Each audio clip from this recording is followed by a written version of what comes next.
Muito bem, este é Conexão Futura ao vivo aqui na tela do seu canal Futura e também lá na internet. Acesse o nosso site futura.org.br para você saber tudo sobre a nossa programação. Bom, e hoje é dia do nosso quadro em parceria com o site Porvir.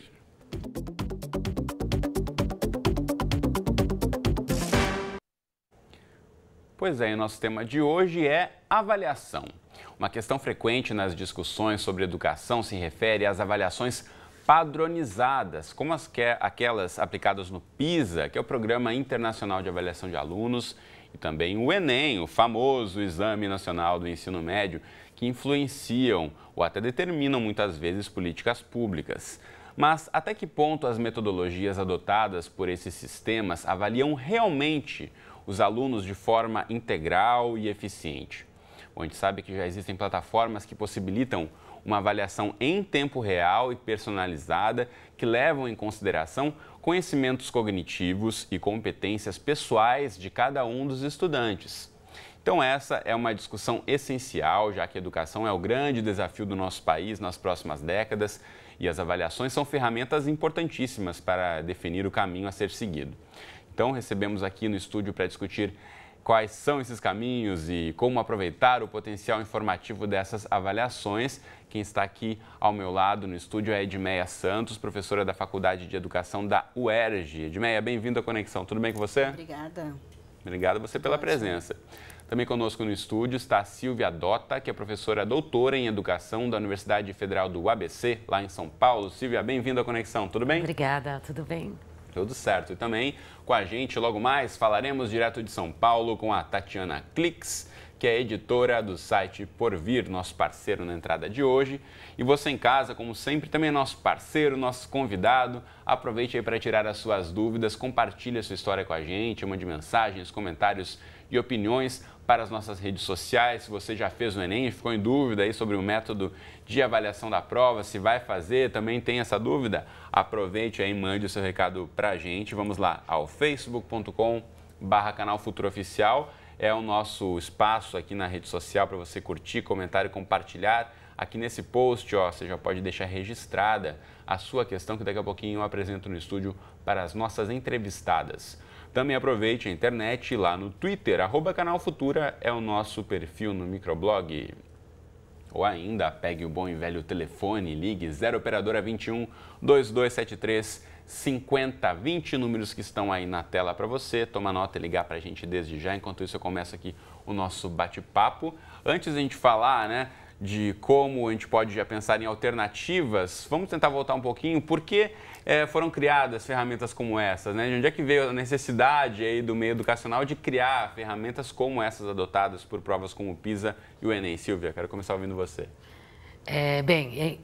Pelo que eu entendo, existe um objetivo de política pública de se conseguir obter uma qualidade educacional mínima em todo o país. Sim. A gente sabe que há uma grande diversidade, o nosso país é um país multicultural, há uma grande diversidade de contextos e há uma grande diversidade curricular, né? Então, eu entendo que essas provas, esses exames para entrar no vestibular ou exames para medir a qualidade do nosso ensino, estão buscando avaliar para poder, a partir dessa avaliação, implementar alguma proposta pública de solução para os nossos problemas. Sem dúvida, né? Se pensarmos no Enem, avaliando aí milhões de estudantes brasileiros que querem tentar aí não só avaliar a qualidade do ensino, mas também tentar aí pleitear uma vaga no ensino superior, de norte a sul, há todas essas diferenças que a Silvia bem apontou aqui. Imagina no mundo ainda, o PISA, que é esse outro exame que eu também citei,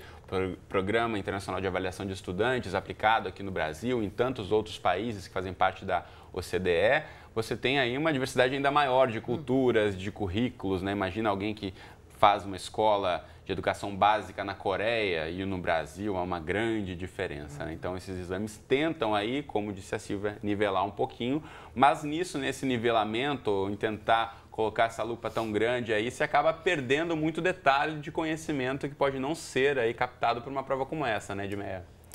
Eu concordo exatamente com o que você falou e eu acho que esse debate requer que a gente antes discuta o que é avaliação e o que são exames.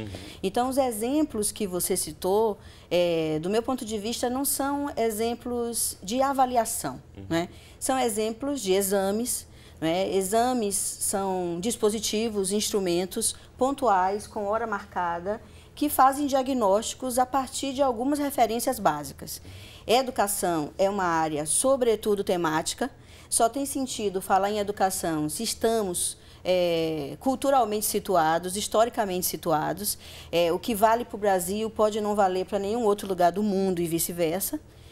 Por outro lado, geralmente esses exames estão associados, além do que a Silvia falou, acho que eles são instrumentos que podem ajudar na instituição de políticas públicas, mas a gente também não pode perder de vista que eles existem para prestar contas, principalmente para as agências financiadoras. E uma vez que o dinheiro chega, ele chega para um objetivo, que nem sempre é o bem comum e nem sempre temos com estes objetivos a preocupação maior, que é com a pluralidade educacional e, com isso, a ênfase nos currículos praticados, né? Cada escola tem o direito de produzir o seu próprio currículo culturalmente situada, obviamente sem perder a dimensão global.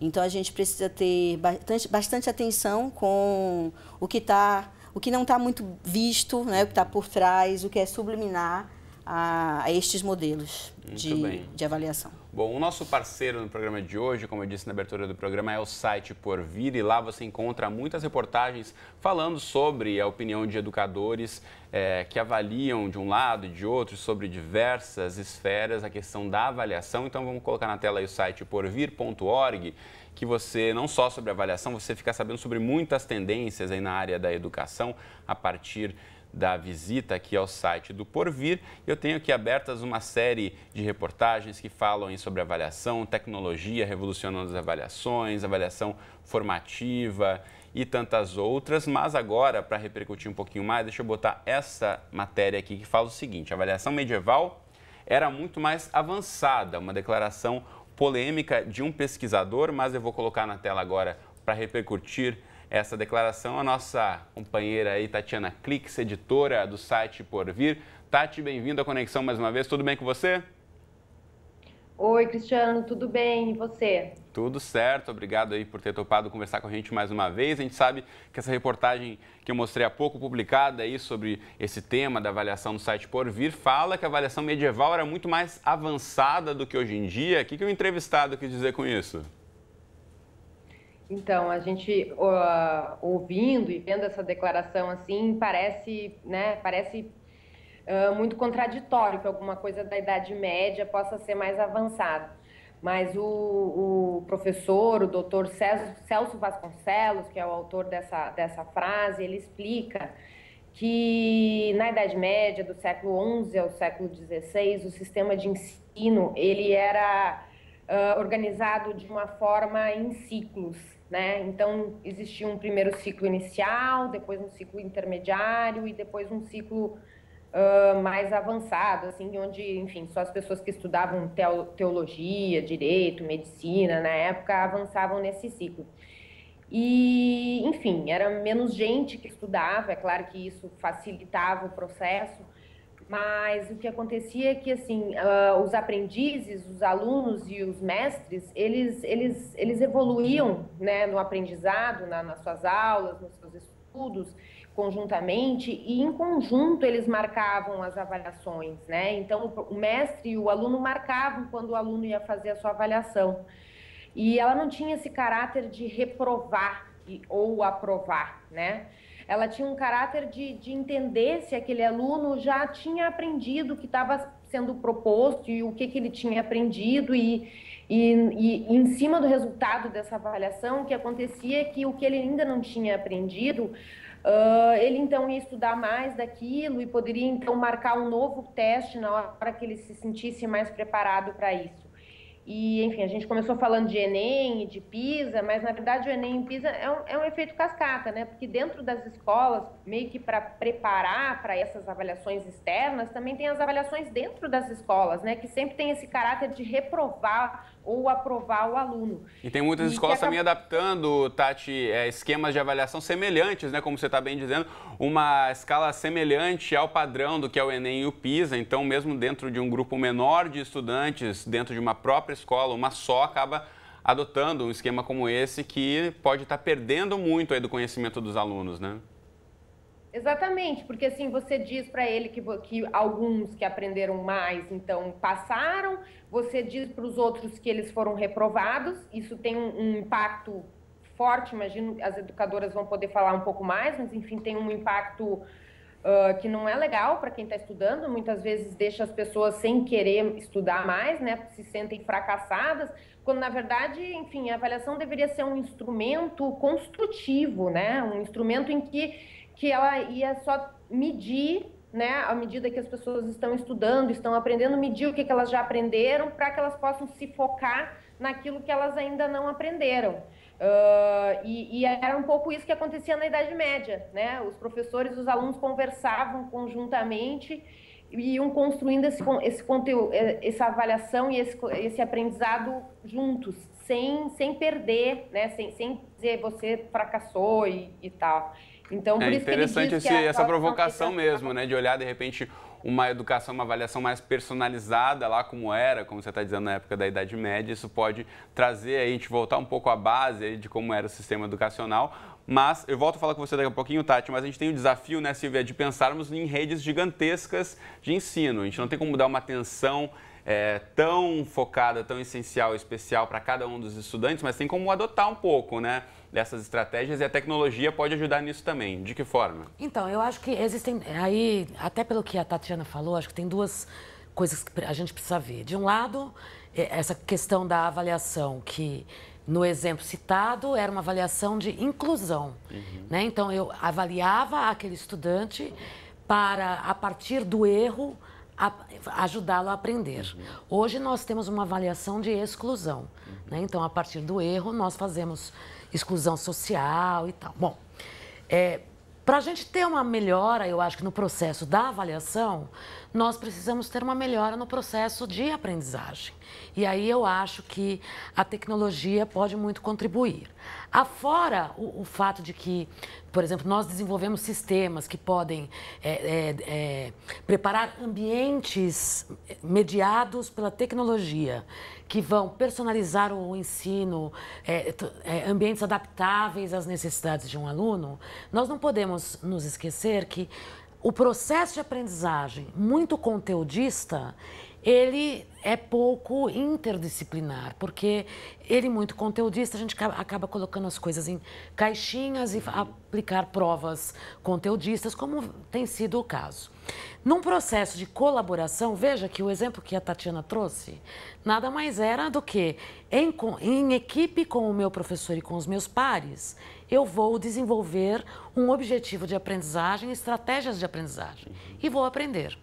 Então, hoje, a tecnologia, quer dizer, o aprender assim independe da tecnologia. Nós podemos ter essas metodologias na sala de aula presencial. A tecnologia pode ser um facilitador. Ela vai ser um facilitador. Ou ser uma ferramenta para ajudar a construir essa proposta de avaliação. Quer dizer, a tecnologia, ela não é a solução dos problemas. Ela pode servir como uma mediação para a solução dos problemas, que cabe a nós, docentes, professores, quem está pensando em educação, refletir sobre as possíveis maneiras de se implementar isso, né? Então, ambientes adaptáveis, ensino personalizado a partir da captação de dados do aluno, conforme ele vai realizando, estudando, realizando atividades, a gente capta dados disso, processa esses dados e entrega conteúdos adaptados para esse aluno. Olha, veja que interessante a frase que eu estou usando, entrega conteúdos. Porque o papel da educação não é entregar conteúdos. A tecnologia pode entregar conteúdos.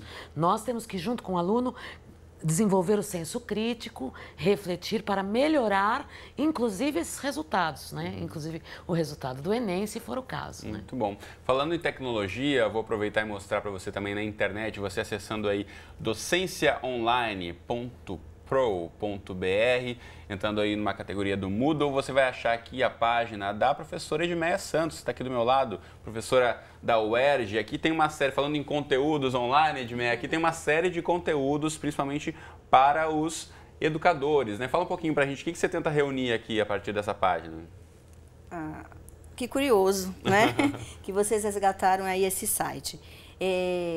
Quando a Silvia fala, né, que podemos usar as tecnologias para entregar conteúdo, eu penso que essa é uma possibilidade. Na verdade, vamos pensar um pouco mais amplamente no que está acontecendo com a cultura contemporânea. Vamos falar de cibercultura, de cultura digital, né? Não tem como pensar em educação sem pensar em cibercultura hoje em dia, né? Penso que não. Até porque a relação educação e comunicação sempre existiu. E durante muito tempo a gente conviveu com uma relação, tanto na área da educação como na área da comunicação, baseada na distribuição de conteúdos. Ou seja, somos aqui um polo emissor e vamos prover conteúdos, né, para os receptores. Era o emissor e o receptor, né? Aquela teoria básica. E receptor separados. O que acontece hoje com a internet, com os ambientes virtuais, com as redes sociais? As tecnologias são interfaces de mediação entre as pessoas. Então, os ambientes virtuais de aprendizagem, as redes sociais, servem não só para distribuir e publicizar conteúdos, mas, sobretudo, estar junto virtual. Né? Como diz o professor Armando Valente, num ambiente virtual de aprendizagem, o ambiente virtual é um lugar de encontro. Então, eu, professora, posso criar, desenhar conteúdos e situações de aprendizagem e utilizar esses ambientes para produzir o conhecimento. Ou seja, um site, um ambiente virtual não é um lugar para publicizar, mas é um lugar de construir. Muitas vezes, as escolas, né, e alguns outros espaços de aprendizagem produzem conhecimentos em sala de aula e usam a internet só para publicizar. A internet é o espaço do estar, do fazer junto, de construir o conhecimento em rede. Então, nesse ambiente, que é um ambiente pessoal, artesanal, tem um pouco designer, mas tem situações de aprendizagem, sobretudo, o que é que a gente tenta fazer do ponto de vista da avaliação? É exatamente não separar a prática da avaliação das atividades cotidianas. Então, o que seria avaliação formativa, avaliação colaborativa? A matéria preferiu usar um exemplo da Idade Média e eu gostaria de usar os exemplos do dia a dia, né? do nosso momento histórico-cultural. Então, você pode desenvolver situações de aprendizagem, produzir conteúdos, fazer com que os alunos produzam conteúdos e, ao produzir esses conteúdos, ao conversar e fazer mediações no ambiente virtual, por que todas essas atividades não podem ser consideradas como instrumentos de avaliação? Por que os professores não produzem junto com seus alunos indicadores de qualidade? E por que não vivenciar a avaliação a partir de várias fases? Então, eu costumo dizer que podemos fazer avaliação, heteroavaliação, que é exatamente quando o professor, que é mais experiente no currículo, naquela situação de conteúdo e de objetivos, ele pode avaliar as produções dos alunos, mas a partir de indicadores construídos com os alunos. Podemos vivenciar num ambiente virtual de aprendizagem a coavaliação, que é quando um aluno avalia a produção de outro aluno. Então, imagine um aluno produzir um texto e receber comentários da professora e dos seus colegas. Ele vai ter acesso a todos esses dados e a oportunidade de repensar sua própria produção. E aí entraria um terceiro momento, que seria a autoavaliação. Como que eu posso olhar para o meu processo de aprendizagem, para os produtos que eu realizei, tendo comentários e contribuições de toda a turma e do professor. Isso é muito importante, essa composição de avaliações, não somente do educador, mas da própria autoavaliação e dos pares também. Isso pode fazer aí o crescimento mesmo da reflexão, né? E a gente ter ganhos enormes no sentido da educação. Mas o nosso tempo aqui voa e eu preciso voltar a chamar a Tatiana Clix, que vai conversar com a gente novamente de São Paulo. Deixa eu colocar ela na tela aqui do meu computador e colocá-la agora na tela para você de casa. Tatiana, a gente sabe aí que você tem acompanhado no Porvir uma série de outras experiências também, né, de tecnologia auxiliando na questão da avaliação ou da personalização da avaliação, mas, por outro lado, sabemos das dificuldades, por exemplo, né, estruturais da escola pública no Brasil. Isso mesmo numa escola com uma estrutura não tão bem alicerçada em sentido de acesso à tecnologia, é possível a adaptação desse tipo de ferramenta? Então, existem né, várias ferramentas que já vêm sendo usadas para ajudar nesse processo, né, que, como a professora falou, assim, tem um exemplo da Idade Média, mas, na verdade, a tecnologia faz com que se agilize esse processo atualmente, né? E tem algumas mais complexas, que precisam de uma conexão mais acelerada, né? São as plataformas adaptativas, que elas usam uma grande quantidade de dados, elas geram muitos dados sobre os alunos, né? O que facilita muito isso, né? Então, ela consegue identificar exatamente o que cada aluno aprendeu, onde ele tem dificuldade, como ele aprende melhor, em que passo ele está, e entrega essas informações para os professores, para os pares, para os pais, enfim, faz isso. Isso exige uma conexão forte.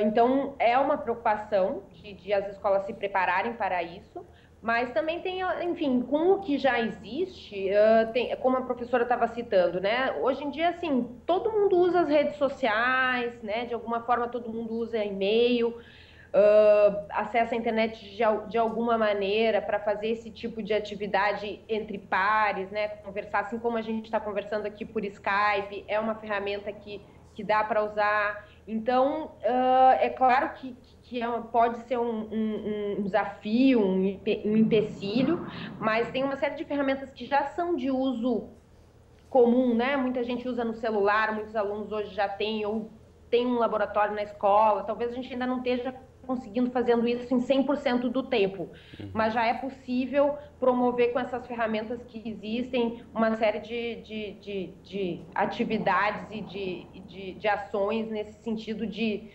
não ser só uma avaliação mesmo lá no final do semestre, no final do bimestre, né? De ao longo do processo. Então, o professor pode dar feedback por e-mail, os colegas podem dar esse tipo de feedback, esse tipo de coisa funciona já. Muito bom. Tati, a gente vai voltar a falar sobre esse assunto numa próxima oportunidade, que você sabe que nosso tempo aqui voa, então preciso me despedir de você por hoje. Muito obrigado mais uma vez por ter compartilhado aí suas experiências representando o Porvir aqui no Conexão Futura. Um abraço. Um abraço, eu que agradeço sempre essa oportunidade de conversar sobre esses assuntos. Muito obrigada. Valeu. Antes de encerrar, eu queria ouvir da Silvia também em relação a essas ferramentas, né, que a Tatiana já apontou. O Facebook está aí no celular da maioria dos estudantes, adolescentes, né, o WhatsApp também. Criar grupos ali, os professores podem começar por aí também, abrir um pouco mais nessas tecnologias que já estão disponíveis, sem pensar em algo tão distante ali, para começar a compor um grupo tecnológico dos alunos e pensar em avaliação também? Na verdade, nós já fazemos isso, né? Então, esse é um trabalho de uso das ferramentas que o aluno traz. Porque, como a Tatiana falou, nós temos um problema de conexão, nós temos um problema de infraestrutura no país. Mas, por outro lado, nós temos 144 milhões de aparelhos celulares com conexão 3G. E os nossos alunos vêm para a sala de aula com esses aparelhos. Então, por exemplo, nas licenciaturas em que nós trabalhamos em São Paulo, onde há espaço para essa discussão, nós estamos discutindo como usar esse aparelho celular que o aluno traz para a aprendizagem e avaliação. Né? E um outro ponto importante é que nós precisamos sair da condição de consumidores de tecnologia e passar para a condição de produtores de tecnologia. Então, quando nós começamos a usar essas ferramentas, e aí, a partir deste uso, começamos a criar dispositivos ou criar apps para os celulares, que a gente vai poder solucionar nossos problemas, às vezes locais, né, ou nacionais, nós estamos saindo dessa condição de consumidores e aí eu acho que a gente dá um salto para melhores processos. Muito bom. Felizmente o nosso tempo aqui de fato já acabou, a gente vai continuar essa discussão numa próxima oportunidade, mas agradeço muito, Edmeia e Silvia, pela presença hoje no Conexão. Obrigada. Foi um prazer receber vocês aqui.